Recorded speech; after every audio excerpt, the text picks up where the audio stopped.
ആലുവയിൽ നിന്ന് കാണാതായ 4 വയസ്സുകാരി കല്യാണിയുടെ ജീവനറ്റ ശരീരം 8.5 മണിക്കൂർ നീണ്ട തെരച്ചിലിനൊടുവിൽ മൂഴിക്കുളം പാലത്തിനടിയിൽ നിന്ന് കണ്ടെത്തി. അമ്മ സന്ധ്യ കുഞ്ഞിനെ എറിഞ്ഞെന്ന് പറഞ്ഞ അതേ സ്ഥലത്ത് തന്നെയാണ് മൃതദേഹം കണ്ടെത്തിയത്. കൊലപാതകത്തിന് കാരണമെന്താണ് എന്ന ചോദ്യം ഇപ്പോഴും ബാക്കി. കല്യാണിയെ കൊലപ്പെടുത്തിയതിന് പിന്നിൽ കുടുംബ പ്രശ്നങ്ങളാണ് എന്ന സന്ധ്യയുടെയും കുടുംബത്തിന്റെയും വാദം തള്ളുകയാണ് ഭർത്താവ്. മാനസിക പ്രശ്നങ്ങളില്ലെന്ന് ബന്ധുക്കളും പറയുന്നു.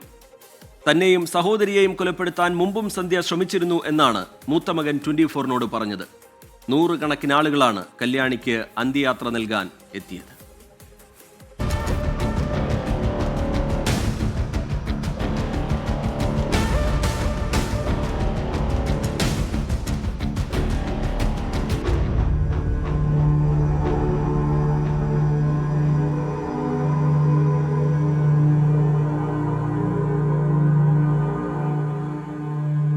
നാടിന്റെ കാത്തിരിപ്പുകൾ വിഫലമാക്കി പുലർച്ചെ 2:20 മൂഴിക്കുളത്ത് ചാലക്കുടി പുഴയിൽ കല്യാണിയുടെ മൃതദേഹം കണ്ടെടുത്തത്.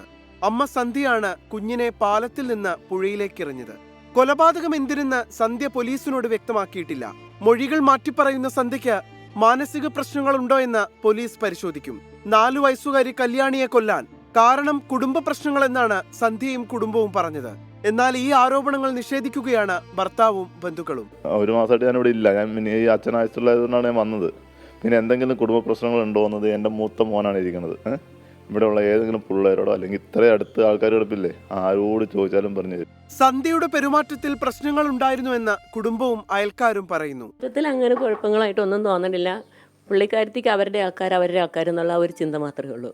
ഞങ്ങൾ ഇവിടെ അന്യന്മാരെ പോലെയാണ്. ഡോക്ടറെ കാണണ്ടോ മരുന്ന് കഴിക്കണ്ടോ എന്ന് അവളുടെ വീട്ടുകാരോട് ഞങ്ങൾ 1000 വട്ടം ചോദിച്ചിട്ടുണ്ട്. അവരില്ല ഇല്ല ഇല്ല എന്ന് തന്നെ പറഞ്ഞേക്കണേ. സന്ധ്യ മുൻപും കൊല്ലാൻ ശ്രമിച്ചിട്ടുണ്ടെന്ന് മൂത്ത കുട്ടി പറഞ്ഞു. ആദ്യം ഇവിടുന്ന് വിളിച്ചോണ്ട് പോയി കടയിൽ പോകാന്ന് പറഞ്ഞ് വിളിച്ചോണ്ട് പോയിട്ട് അത് ഓട്ടോറിക്ഷ കയറി തിരുവാങ്കുളം വരെ പോയി. തിരുവാങ്കുളം വരെ പോയിട്ട് അവിടെ നിന്ന് പെട്ടെന്ന് ബസ്സിൽ വിളിച്ച് കയറ്റി. എന്നിട്ട് അങ്ങോട്ട് കൊണ്ടുപോയി. പിന്നെ ബസ്സിൽ നിന്ന് ഇറങ്ങാൻ പറ്റില്ലല്ലോ. അങ്ങോട്ട് കൊണ്ടുപോയിട്ട് പിന്നെ ഒരു ഐസ്ക്രീമൊക്കെ വാങ്ങി. ഐസ്ക്രീം വാങ്ങിയിട്ട് ഞങ്ങൾക്ക് ആ ബാത്റൂം കയറി അതിൻ്റെ വിഷമൊക്കെ കലക്കി ഞങ്ങൾക്ക് തരാൻ നോക്കി. ഞാൻ എൻ്റെ അനിയത്തിനെ കൊണ്ട് പോകാൻ നോക്കിയപ്പോൾ അമ്മ ടോർച്ചും വെച്ച് തലക്കെട്ടടിച്ച് ഞങ്ങൾ രണ്ടുപേരും. ഞങ്ങൾ എൻ്റെ പുറകുവശത്തെ കൂടെ ഇറങ്ങി ഓടി. ഞങ്ങൾ കുറ്റം സമ്മതിച്ച ശേഷവും യാതൊരു കൂസലുമില്ലാതെയാണ് ഇന്നലെ രാത്രി സ്റ്റേഷനിൽ സന്ധ്യ കഴിച്ചുകൂട്ടിയത്. പോലീസ് വാങ്ങി നൽകിയ ഭക്ഷണവും കഴിച്ചു. പ്രതിക്കെതിരെ കൊലക്കുറ്റം ചുമത്തിയിട്ടുണ്ട്. അമ്മമാരെങ്ങനെ ഇത്തരത്തിൽ ക്രൂരകൃത്യം നടത്തുന്നുവെന്ന് പരിശോധിക്കണമെന്ന് വനിതാ കമ്മീഷൻ അധ്യക്ഷ പി സതീദേവി. ഈ അടുത്ത കാലത്തായിട്ട് കണ്ടുവരുന്ന ഒരു പ്രവണതയാണ്. ഭാര്യാഭർത്താക്കന്മാർ തമ്മിൽ തർക്കം ഉണ്ടാകുന്ന സമയത്ത്, കുടുംബ പ്രശ്നങ്ങൾ ഉണ്ടാകുന്ന സമയത്ത് അതിൻ്റെ പക കുട്ടികളോട് തീർക്കുന്ന ഒരു രീതി വളരെയധികം ചർച്ച ചെയ്യേണ്ടുന്ന ഒരു വിഷയമാണ്.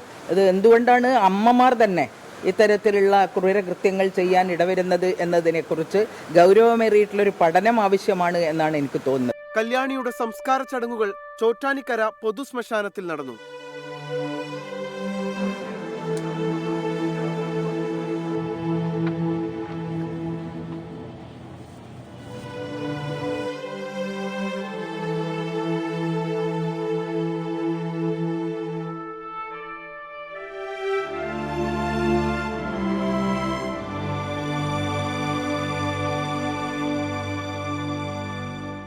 വിശദമായ ചോദ്യം ചെയ്യലുകൾക്ക് ശേഷം പ്രതിക്കെതിരെ കൂടുതൽ വകുപ്പുകൾ ഉൾപ്പെടെ ചുമത്തി കോടതിയിൽ ഹാജരാക്കാനാണ് പോലീസിന്റെ തീരുമാനം. മോട്ടീവ് ഇതുവരെ നമുക്ക് മനസ്സിലായിട്ടില്ല. അപ്പോ നമ്മൾ എഫ്ഐആർ രജിസ്റ്റർ ചെയ്തിട്ടുണ്ട്. ഇനി ഇതിൽ കുറച്ചും കൂടി അവരെ ക്വസ്റ്റ്യൻ ചെയ്യാനുണ്ട്. ബാക്കി ആരെങ്കിലും അവിടുത്തെ ഐ വിറ്റ്നസ്സുകൾ ആരെങ്കിലും ഉണ്ടോ അതൊക്കെ കണ്ടെത്താനുണ്ട്. സോ നമ്മൾ തെളിവുകൾ കണ്ടെത്തിക്കൊണ്ടിരിക്കുകയാണ്. പ്രതിയുമായി തെളിവെടുപ്പ് നടത്തുമ്പോൾ ജനങ്ങളുടെ പ്രതിഷേധമുയരാനുള്ള സാധ്യതയും പോലീസ് കണക്കിലെടുക്കുന്നുണ്ട്. കൊലപാതക കാരണം സംബന്ധിച്ച് ഇരു കുടുംബങ്ങളും പരസ്പരം കുറ്റപ്പെടുത്തുമ്പോൾ ഈ ക്രൂരകൃത്യത്തിന്റെ കാരണം തേടുകയാണ് പോലീസ്. സന്ധ്യയെ വിശദമായി ചോദ്യം ചെയ്യുന്നതിലൂടെ കാര്യങ്ങൾക്ക് വ്യക്തത വരുമെന്നാണ് അന്വേഷണ സംഘത്തിന്റെ പ്രതീക്ഷ. ക്യാമറാമാൻ അനൂപിനൊപ്പം റാഫി കരീം, 24 കൊച്ചി.